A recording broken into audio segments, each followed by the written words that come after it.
de las Madres de Plaza de Mayo. Él es expresidente de YPF, que tuvo la amabilidad de acercarse a la radio de las Madres. Gracias, Pablo, por estar acá. Bienvenido, gracias, sobre todo.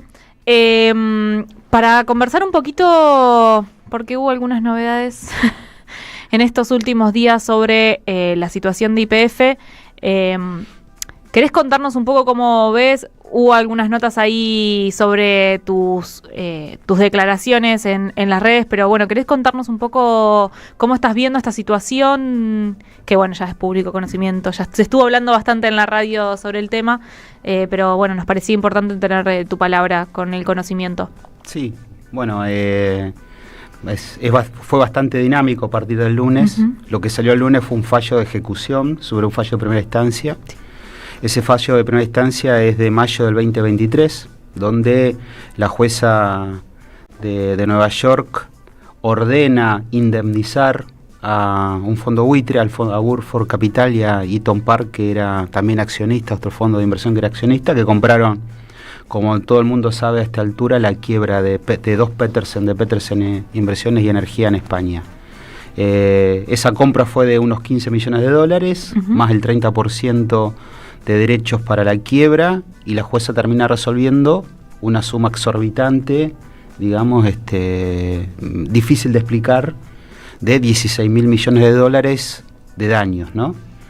Y un fallo bastante polémico, porque ahí lo que ella tenía que hacer era resolver con ley argentina. Yo digo esto porque esta semana estuve escuchando varios economistas de acá de Buenos Aires, justo estoy acá, yo vivo en Santa Cruz, diciendo que lo que pasa es que en Estados Unidos se respetan las leyes, ¿no? Y el derecho de propiedad se respeta, bla bla. En realidad lo que ella tendría que haber resolvió es con ley argentina, por eso hubo expertos argentinos propuestos por la parte en el juicio, no obstante resolvió como si fuera a resolver con ley norteamericana. Claro, porque obviamente en Argentina primero está la Constitución y después está un acuerdo entre privados, ¿no? Como es la situación de YPF, pero la jueza está resolviendo con lo que significa las cuestiones legales en Estados Unidos, que bueno, que claramente tienen un peso mucho más importante, un acuerdo entre privados, entonces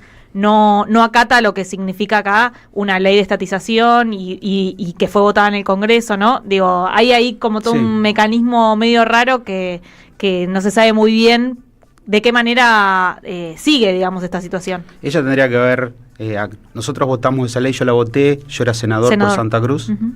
En mayo del 2012 me tocó inclusive ser miembro informante del decreto de expropiación como representante de una provincia productora de hidrocarburos como es Santa Cruz.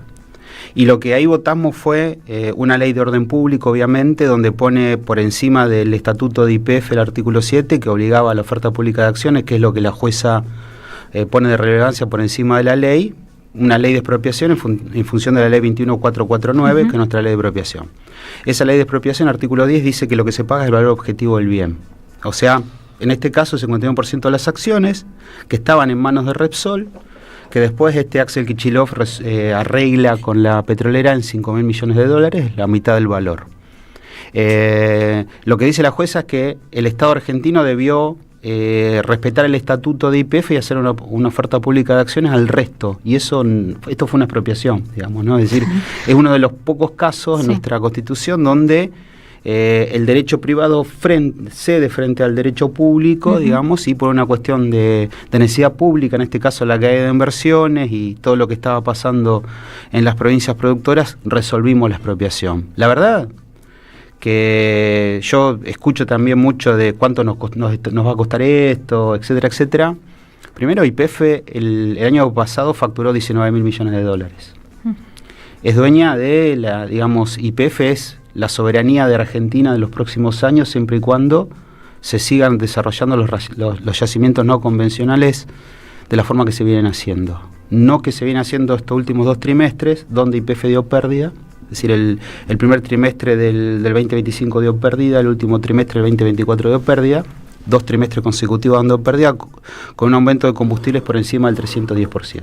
Imagínense ¿Qué me hubiera pasado a mí en los casi 3 años que estuve en YPF, digamos, donde un cuca cabeza de termo como yo, que viene de Santa Cruz, le hubiera dado pérdida, digamos, reiteradamente el balance de YPF, más allá que nosotros jamás aumentamos los combustibles en ese porcentaje, lo aumentamos un 3%, y era un escándalo nacional, los canales iban a las estaciones de servicio, estaban desde la mañana, digamos, agitando a la gente, etcétera. Bueno, ahora aumentó por encima del 310% y le dicen a la gente que vaya a cargar nafta a las 3 de la mañana.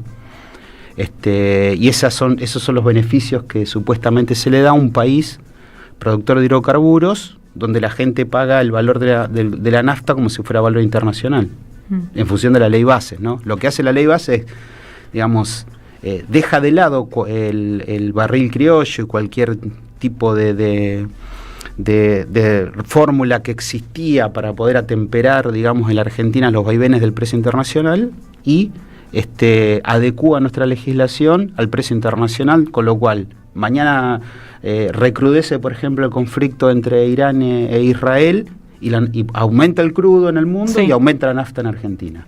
Y cuando aumenta la nafta en Argentina, gracias a la ley base y la política energética de Milei, le dicen a la gente que vaya a cargar nafta a las 3 de la mañana. Bueno, te escuchaba con atención y también reflexionaba sobre algunos planteos de la oposición política al peronismo, al kirchnerismo, que de alguna manera se ponen del lado de estos fondos buitre, ¿no? Y dicen, lo que pasa que le dimos lugar porque la parte legal y técnica de la expropiación estuvo mal hecha. ¿Qué tenés para decir al respecto? No estuvo mal hecha, estuvo bien hecha. Acá, es decir, lo que hay es un mal fallo, y un fallo que no se adecúa a las normas que la misma justicia de Estados Unidos acepta cuando le llevan la jurisdicción de este proceso. ¿Y cuál es el mecanismo a través del cual la Argentina podría defenderse en una situación así en la que claramente la justicia internacional está jugando para un sector del capital buitre, ¿no? Que compra una deuda por muy poco dinero y pretende cobrarla por una cifra exponencialmente superior? La jueza sabe que cuando sancionamos la ley dijimos que para transferir las acciones se necesitaban 2/3 del Congreso, artículo 10 de la ley. La jueza sabe, en función del artículo 8, que la mitad de la expropiación es de las provincias productoras, es decir, que son las dueñas del recurso. O sea, en nuestro país, los dueños del recurso son las provincias, en función del artículo 124, segundo párrafo de la Constitución, las provincias somos los dueños del recurso. Con lo cual, cuando nosotros expropiamos, dijimos, la mitad de la expropiación es de las provincias. Bueno, la jueza no dijo nada de esto y ordena transferir las acciones como si fueran el 51% del total del capital del Estado argentino. En el fallo, si ustedes lo leen, es tiene frases curiosísimas. Por ejemplo, cuando ella dice que sobre el derecho internacional y la inmunidad soberana de las acciones privilegia la ley de Nueva York, lo dice el fallo. O el fallo lo dice textual el fallo. O sea que la Argentina está sometida a lo que tenga que decir un tribunal, en este caso de Nueva York. Es decir, y un presidente que, en vez de defender la soberanía nacional, que no sabe ni qué es, opta por hacer política de bajo vuelo y sale a criticar al gobernador de la provincia de Buenos Aires, digamos, tratando de sacar rédito político a esto en vez de defender la Argentina. O sea, lo hace responsable a él de esto que está pasando. Sí, una pavada, porque los senadores, los diputados votamos la ley, o sea, estamos nosotros orgullosos de haber votado la ley. Algunos que la votaron, que hoy, creo que no sé si era el caso de Milman o alguno de estos del PRO, que hoy dicen que están a favor del fallo internacional, pero que en su momento habían votado a favor de la expropiación o que creían que era...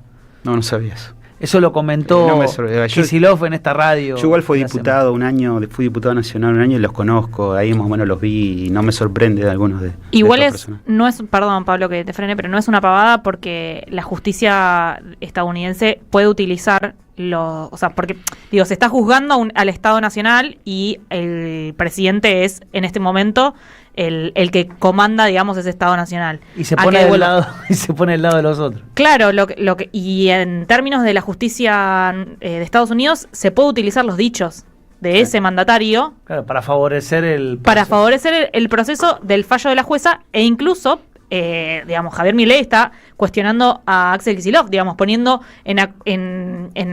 acusándolo a Axel Kicillof de ser el responsable de esta situación. Digo, es peligrosa la situación porque puede caer el fallo hacia el gobernador. La jueza agarra y dice, mira, lo está diciendo el presidente. Es que allá en Estados Unidos es diferente a nuestro ordenamiento legal. Acá cuando, digamos, se inicia un juicio, se traba la litis con lo que pasa hasta ese momento. En Estados Unidos se van agregando. Por ejemplo, el fallo dice, cuando ella analiza la posibilidad de transferir las acciones o no, conociendo el artículo 10 porque ella lo nombra ahí, una ley que es anterior, obviamente, anterior al juicio, anterior a la demanda, anterior a la sentencia, ella dice, bueno, pero si esto fuera así, dice ella, si hubiera que atender este tipo de cláusulas, todos los países del mundo sancionarían leyes para impedir que se hagan efectivos las sentencias de Nueva York, en este caso, ¿no? Ahora, esto es una ley anterior, no es que nosotros decimos una ley después que inició el juicio ante la sentencia. Y por otro lado, en este mismo, para justificar también esta resolución de transferir las acciones, ella dice, se puede transferir, son de libre disponibilidad, las acciones se pueden transferir porque el presidente de Argentina, lo dice la sentencia, Milei, envió al Congreso de la Nación un proyecto para privatizar YPF. Está hablando de la ley Bases, cuando en el primer proyecto de la ley Bases, Milei quiso privatizar YPF, no lo pudo hacer porque en ese momento YPF daba ganancia. O sea, tuvo el EBITDA más alto de los últimos 25 años. Se lo impidió la opinión pública, los legisladores, pero ahora está perdiendo YPF. Es decir, ahora, ¿qué va a pasar si YPF sigue dando pérdida, digo yo, ¿no? Y con ¿por qué pensás que se da este proceso de pérdida de YPF, digo, conociéndolo desde tu lugar de expresidente?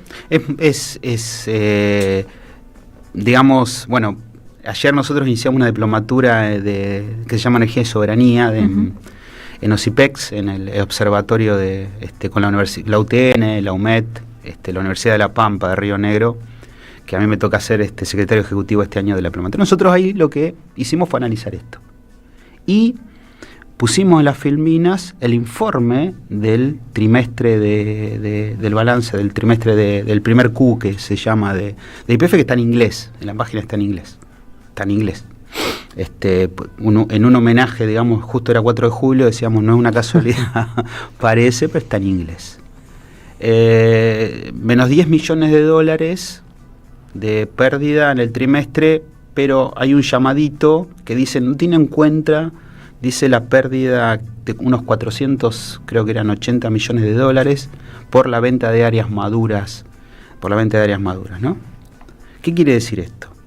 Desde que Milei ingresó a la presidencia de la Nación, YPF viene desapoderándose de activos en todo el país, ¿no? De unos 300.000 barriles que produce de petróleo, 100.000 son de áreas maduras.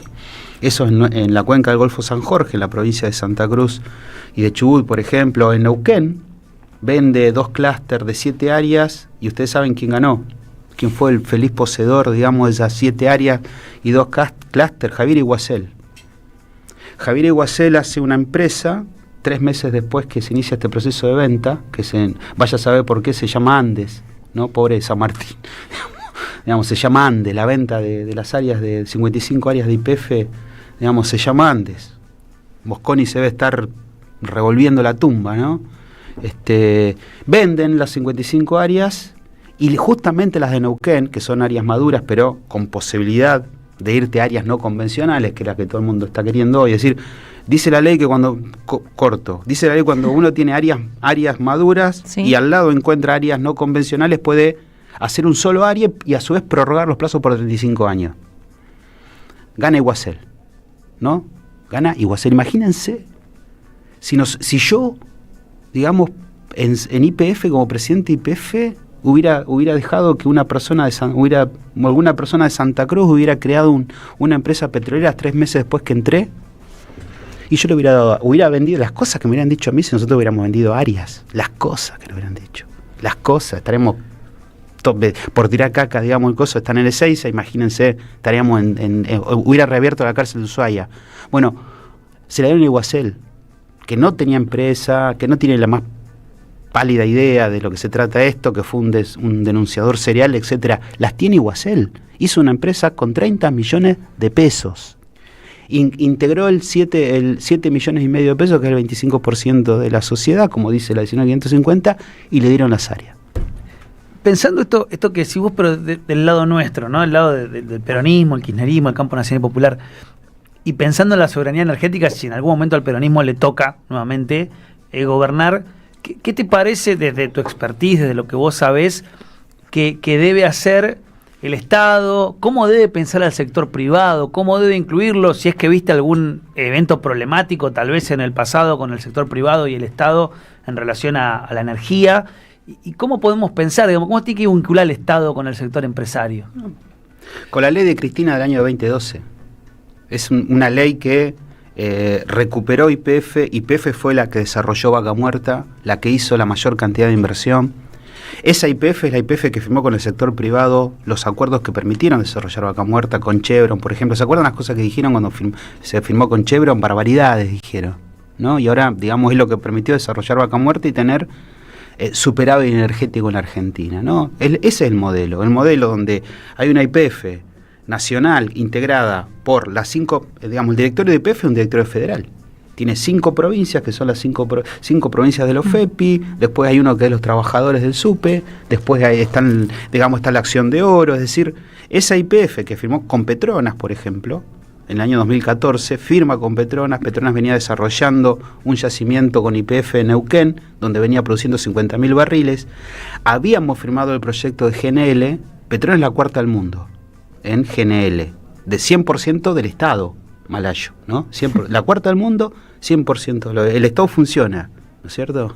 Como en varios países, casi todos los países del mundo que no entregan sus recursos naturales. Vayan a Arabia Saudita a decirle que le den a Iguacel un área, digamos, que privaticen, el Estado. En todos los países del mundo, salvo Estados Unidos, el resto del Estado. En Noruega, digamos, que no es comunista, digamos, Equinor, la empresa energética noruega, es del Estado, digamos, este es el modelo.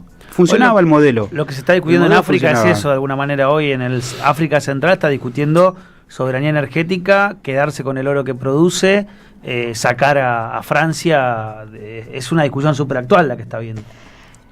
Perdón, Pablo, pero nos estamos quedando sin minutos. Te dejo una reflexión final acerca de cómo pensás que va a seguir esto y de qué es lo que debería hacer el Estado argentino, más allá de en manos de quién está, y ya nos despedimos. Bueno, muchas gracias. Gracias por la invitación. Para mí es, digamos, yo soy un pingüino. Yo estuve en muchos lugares de responsabilidad en mi vida, pero el que más recuerdo con cariño cuando me preguntan es, siempre digo lo mismo, haber sido subsecretario de Recursos Tributarios cuando Néstor era gobernador. Yo tenía 29 años cuando él me dio esa responsabilidad. Así que para un pingüino venir a esta casa, a esta radio, es un honor. Me encanta que cuando me llamaron de la producción, ya les dije que quería venir. Porque para nosotros, digamos, es una carga emocional muy fuerte estar acá y es una forma también de seguir juntos, ¿no? Yo me vuelvo, yo vivo a 3.000 kilómetros de acá, pero vamos a seguir dando la lucha que hay que dar, donde estemos, hermanados desde todo el país y pensando que estamos muy orgullosos de todo lo que hicimos. Yo estoy muy orgulloso de todo lo que hicimos, orgulloso de haber trabajado en esa YPF, en ese periodo tan difícil que nos tocó, porque veníamos de la pandemia, de haber perdido $1.000 millones, etcétera. No se nos ocurrió echar un trabajador, una trabajadora, jamás lo hubiéramos hecho, yo no lo hubiera hecho nunca, tampoco me hubieran dejado, pero no lo hubiéramos hecho jamás. Y esa YPF que nosotros dejamos con muy buenos proyectos, con buenos números, uno ve que la están chocando toda y la verdad que da mucha bronca, ¿no? Así que bueno, muchas gracias. Gracias, Pablo González, expresidente de YPF, que vino a darnos un poquito de su análisis y su panorama. Gracias a Atilio Oro y todo su equipo de Diálogo Internacional por habernos dejado pasarnos estos minutos. Gracias, Leandro Deza, Sebastián Mociola, quienes estuvieron operando del otro lado de la pecera. Rodri, nos vemos la semana que viene. Así será, nos vemos. Pau, gracias, hasta la próxima. Gracias a ustedes. Explotado la cantidad de mensajes que llegaron comentando la entrevista con Pablo. Oyentes, nos vemos y nos encontramos la semana que viene. Les mandamos un abrazo enorme.